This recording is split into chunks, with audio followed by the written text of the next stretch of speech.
Fermez les yeux. Est-ce que vous avez fermé les yeux? Alors vous fermez les yeux.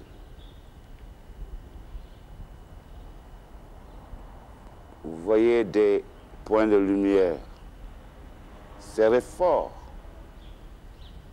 Les lumières se précisent. Il y a des personnages, il y a toute une histoire qui se crée selon la direction du vent que vous voulez. L'histoire se crée.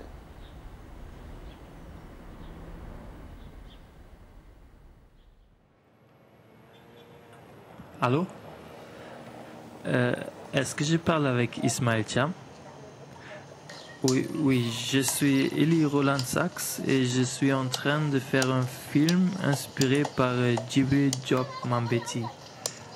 En fait, avant sa mort, il a commencé une trilogie sur les petits gens qu'il n'a jamais fini. Et avec différents réalisateurs sénégalais, je veux rêver autour de ce troisième film de son vision. Oui, peut-être on pourrait se voir, faire un rendez-vous si tu as le temps.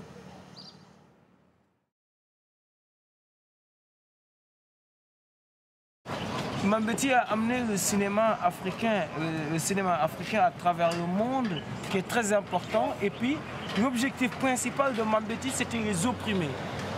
Les opprimés. Lui, son combat, c'était les petits gens, les gens qui sont faibles, qui puissent avoir du courage. On peut être pauvre et avoir plein d'amour et être courageux dans la vie. Parce que le monde est un champ de combat, il faut savoir se défendre. Là, on va passer à l'action bientôt, Inch'Allah. En quelque sorte, on va essayer de faire une performance dans la créativité, essayer de rendre hommage à Mambéty, mais que le film est inspiré de Mambéty. On ne va pas faire tout ce que Mambéty a fait, on ne peut pas. Mais on s'inspire de Mambéty pour arriver à essayer de travailler sur le projet de court-métrage, sur la tailleuse de pierre. C'est l'histoire des petits gens, c'est-à-dire des gens qui sont dans la pauvreté, dans la difficulté quotidienne, qui luttent pour leur survie. Il y a une citation que tu m'avais donnée tout à l'heure, l'autre jour, sur Mambéty qui voulait transformer en tout cas un monde laid, cruel, en un monde d'amour et de beauté.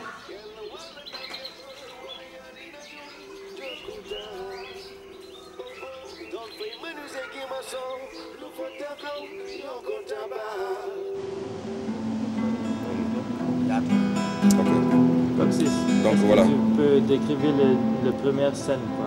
Comment décrire exactement. Ok.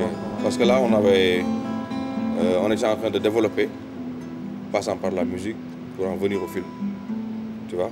Donc là, on fait comme chez nous, hein, on prend notre temps, on est à l'aise.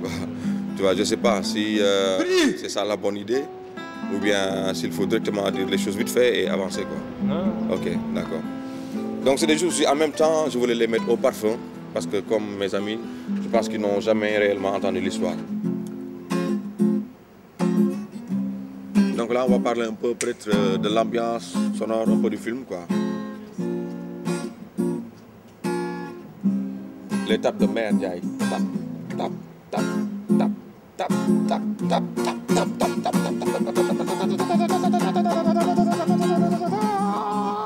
suba am na gannaaw suba.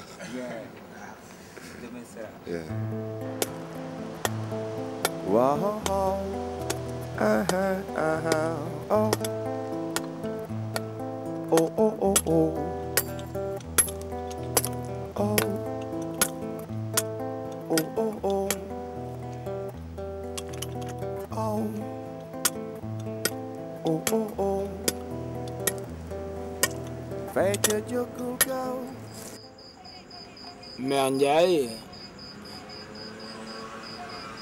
c'est une vieille dame, tailleuse de pierre. avec beaucoup d'amour et beaucoup de courage. Et qui vit avec ses 2 enfants, les jumeaux, Hassan et Hussein. Les 2 petits-fils de Mère Ndiaye qui se ressemblent et qui s'assemblent. En taillant la pierre, non seulement elle arrive à se nourrir et à nourrir ses petits-enfants, on peut voir ça de ce côté-là, ça devient source de liberté. Tailler la pierre, quand même, c'est une activité assez difficile. Parce que la pierre, elle est rude, elle est dure, il faut la casser, la tailler. Donc ça, c'est déjà une volonté, ça montre une certaine volonté. Une volonté de dépassement, une volonté de s'en sortir, une volonté de conquête du monde. Est-ce que tu penses, en rêvant, on peut sortir d'une situation? Il y a Mambéty qui disait une phrase, qui disait que quand tu veux faire un film, tu fermes les yeux et tu vois ton film. Le rêve, c'est la liberté. Dans le rêve, on est libre. C'est la liberté totale, absolue. Quand on parle de liberté, ça n'existe que dans le rêve. Madame Bobos, le fou est en plein dedans dans le bordel. Il y a 2 enfants, les jumeaux qui sont à côté, qui jouent et qui courent de temps en temps autour du fou, qui délire, qu'on voit tout le temps avec ses journaux, qui chante, qui est un jeune vieux fou, heureux, avec ses journaux.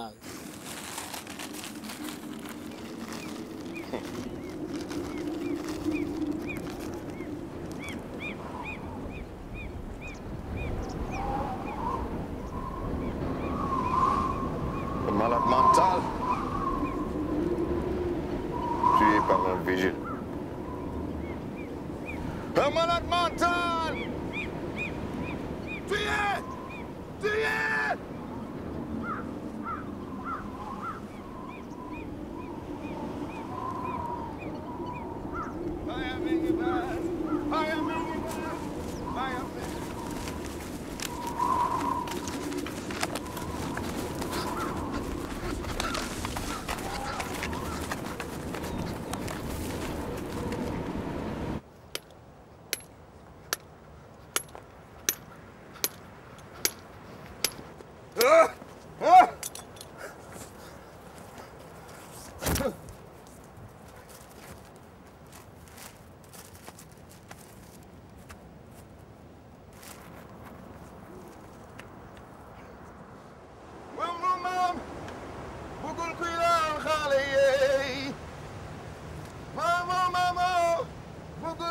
bu leen sàcc géntu jàmbur sàcc baaxul acca ne leen mott faa dem toog.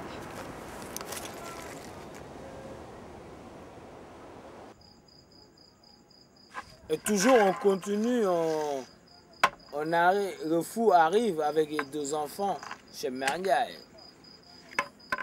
Et dit à Mère Ndiaye que les enfants des jumeaux ont volé mes journaux au fait. Et Mère Ndiaye répond aux enfants qu'il ne faut jamais voler le rêve des autres. Ça c'est beau, c'est bien dit quoi.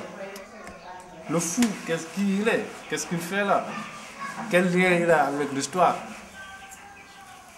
Le fou peut être un témoin de cette histoire, tu sais.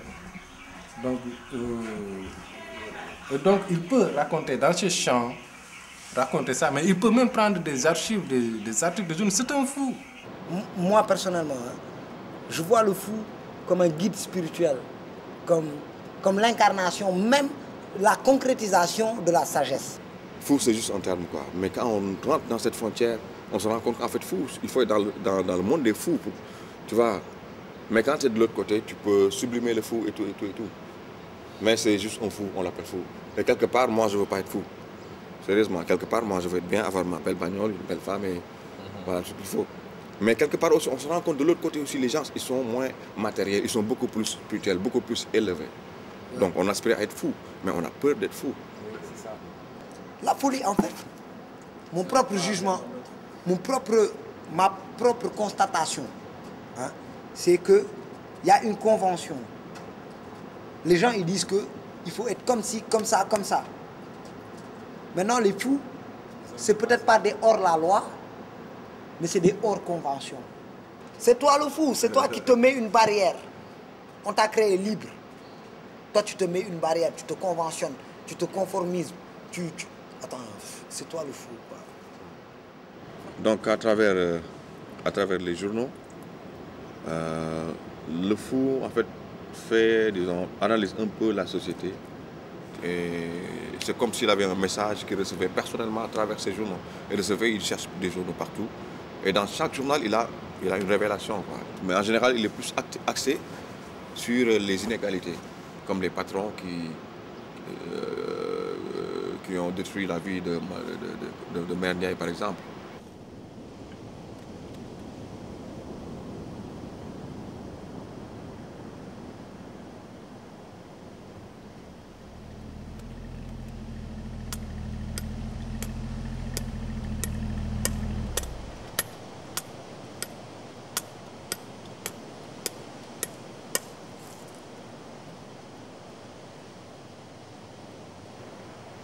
Ce terrain, ces personnes-là, ils l'ont acheté, donc il faudrait que tu partes casser ici tes pierres parce qu'on va faire une belle piscine.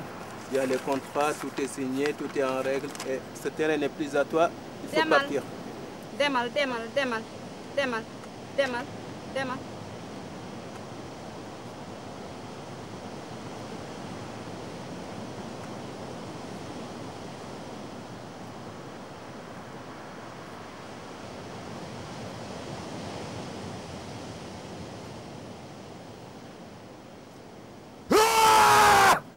On voit des patrons qui viennent photographier la petite bidonville de Mère Ndiaye. Parce qu'ils ont négocié le terrain avec Mouché X ou Madame X. Mère Ndiaye est opposée. A dit non, je quitte pas. J'ai pas besoin de vos papiers, machin, ça m'intéresse pas à moi. Ce qui est sûr, c'est que si elle ne veut pas vendre la maison, si elle veut rester, parce que les autres qui viennent, ils amènent de l'argent quand même, beaucoup d'argent. Elle habite dans une baraque avec 2 jumeaux à nourrir. Ça ne peut s'expliquer que parce qu'il y a dans la maison quelque chose de, je ne sais pas, un trésor caché dans la maison. Voilà, soit un trésor ou quelque chose en tout cas qu'elle ne peut pas du tout monnayer. Quelque chose de plus fort, de plus fondamental, de plus, comment dirais-je, intéressant que l'argent qu'on lui propose. Et ça peut être quoi? Il faut se poser la question, qu'est-ce qu'il y a dans cette maison-là? Dans la baraque. Dans la baraque, pour qu'elle ne veuille pas vendre cette maison. C'est là où il faut chercher. Et ça manque ici dans l'histoire qu'on a ici. Et c'est quoi? Qu'est-ce que ça peut être? Qu'est-ce que ça peut être? C'est pas un trésor caché, peut-être. C'est pas le trésor de Ali Baba et les 40 voleurs. Peut-être ça pourrait être quelque chose qui a quelque chose à faire avec les pierres, parce qu'elle taille les pierres. Oui, quelque chose de symbolique ou quelque chose de religieux. Je ne sais pas, ça peut être un totem en histoire, en Afrique. Il y a ça. Ah, Eli, qu'est-ce que tu en penses? C'est intéressant ça. Hein? Donc du coup, Mère Ndiaye qui perd son fils, l'enterre dans sa maison, du tout. Donc, ne veut plus quitter cet endroit-là. Parce qu'il y a son fils qui est enterré dedans. Il y a sa fils qui a trouvé la mort dedans. Et que ce fils a été assassiné par des gens qui voulaient coûte que coûte acheter le terrain pour en faire un immeuble ou des hôtels, machin, etc. Mais comment tu vois Mère Ndiaye là? Comment tu la vois, quoi, dans ta Moi, tête? personnellement, justice. Moi, je vois une personne qui dit justice. Justice. Tôt ou tard, la justice. Ok, je vois Mère Ndiaye. Moi, c'est comme ça que je vois. Ok. Déception aussi. Je la vois, je l'aperçois, Mère Ndiaye. Elle est là-bas, je la vois. Et ce qu'elle avait oublié aussi, les patrons, elles ont beaucoup d'argent. Et l'argent maintenant, ça achète tout. C'est faux. Il y a des choses qui ne s'achètent pas. C'est faux. Tout ne s'achète pas.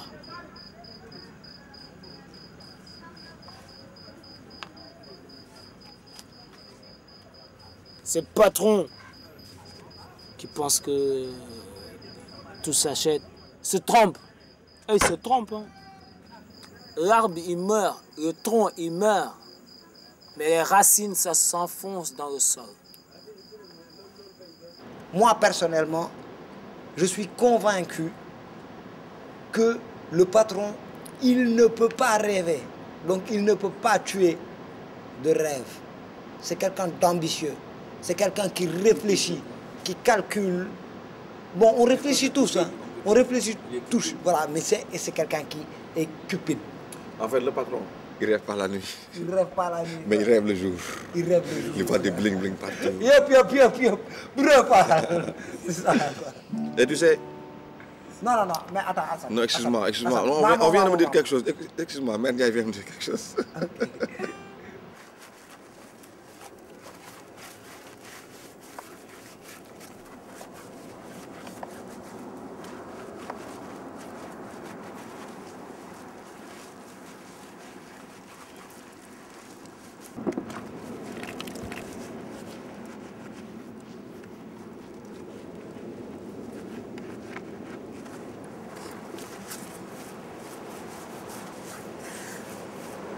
Okay.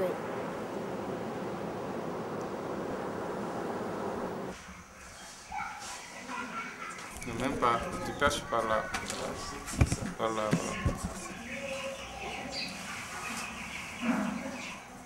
Ouais. Le symbole de pierre. De la pierre, normalement, toi, tu es censé être assis là. Ouais. Mais je veux aussi... Parce que si je parle, ça ne veut pas faire raccord. Hein? Vu qu'on était tous les deux assis. Pas de problème, mais moi je veux parfois changer les caméras, c'est mieux si je suis... Oui, je sais, tu changes la caméra, mais tu restes assis là parce qu'on parle tous les deux. Ah, d'accord. Il ne fallait pas bouger. Hein? Non, c'est pas grave pour toi. C'est pas grave pour toi. Pour moi, c'est plus important d'avoir le cadre un peu plus proche. Et ça veut dire qu'il faut être là-bas. Non, on peut avoir le cadre proche, mais toi tu continues d'être assis là. C'est pour la direction du regard au fait. C'est la direction du regard. Moi je te regarde, tu es assis là, tu es censé être assis là. Mais là si je te regarde là, ça va faire bizarre après. Bon, je pense que tu comprends. C'est pour ça que je vais essayer d'être ici et un peu là-bas. Non mais c'est pas grave, moi je peux gérer ça, je peux imaginer que tu es assis là. Donc ils refusent. Et les opérateurs économiques, les patrons, viennent, par exemple, ils vont embaucher quelqu'un d'autre, moi je s'installe la nuit, parce que ça se fait, les sociétés immobilières utilisent souvent cette tactique, ils écrasent la maison de Mère Ndiaye. Fii la kër gi.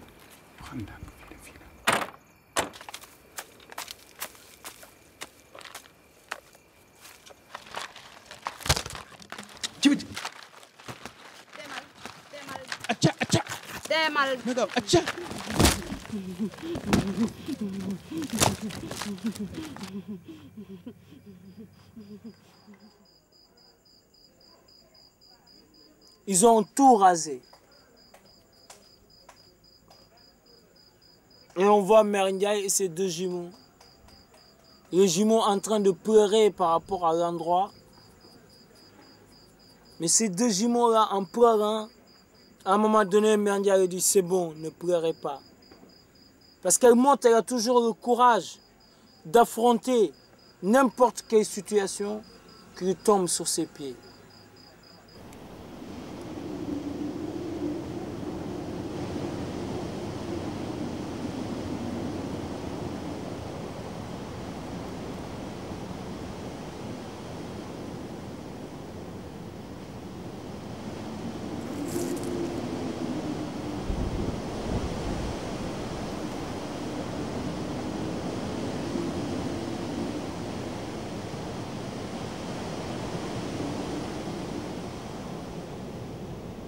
Mais Mère Ndiaye vient déposer la dernière pièce de la tombe et elle part. Est-ce qu'elle a gagné comme ça? Est-ce qu'elle a gagné? Oui, elle a gagné. En tout cas. Hein? Ben, on en a parlé la dernière fois. C'est-à-dire que les autres, ils vont découvrir leur tombe qui est un chef-d'œuvre artistique. Et ils savent qu'ils ne peuvent pas détruire ça. Ils sont mis devant la force des choses. Ils savent qu'ils ne peuvent pas détruire ce truc.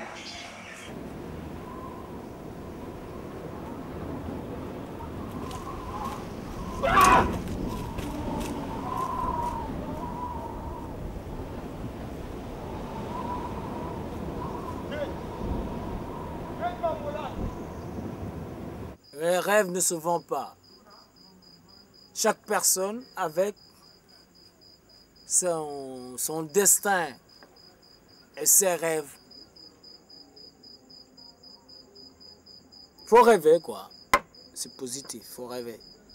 C'est quoi son rêve en ce moment-là? Moi, je dis tout simplement qu'elle renaît. Et en renaissant, elle n'a pas de rêve. Parce qu'on n'est pas avec des rêves. Non. On n'est pas avec des rêves. On meurt avec des rêves, certes, c'est sûr. Et en partant, on se l'imagine, quoi. Elle part, le visage serein. Elle est heureuse dans son visage, quoi. Il y a une sorte de liberté, d'euphorie et de sublime, de quelque chose de sublime, quoi, qui est reflété par son visage, par son regard, etc. Et elle part. Et il faut qu'il chante. Il faut qu'il chante. Qu'est-ce qu'il chante? Chante la vie d'aujourd'hui.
Fecha de ocultar, papo sa papa, tundi para.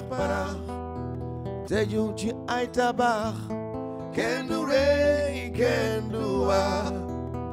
Buntu ya pay, te jok jabi, sedeka no membu sante, jabi jamba sante, amatulo tami. Comment allez-vous?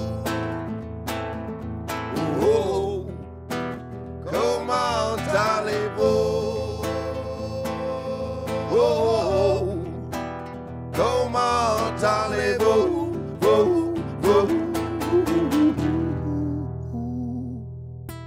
Fecha de ocultar, lo xalatul mengi fa. Fa nga gis ay kilifa, you will please deliver. Things you don't believe, Sasune, hell no fair. Peace you gonna sell the Indonesian, your Khali.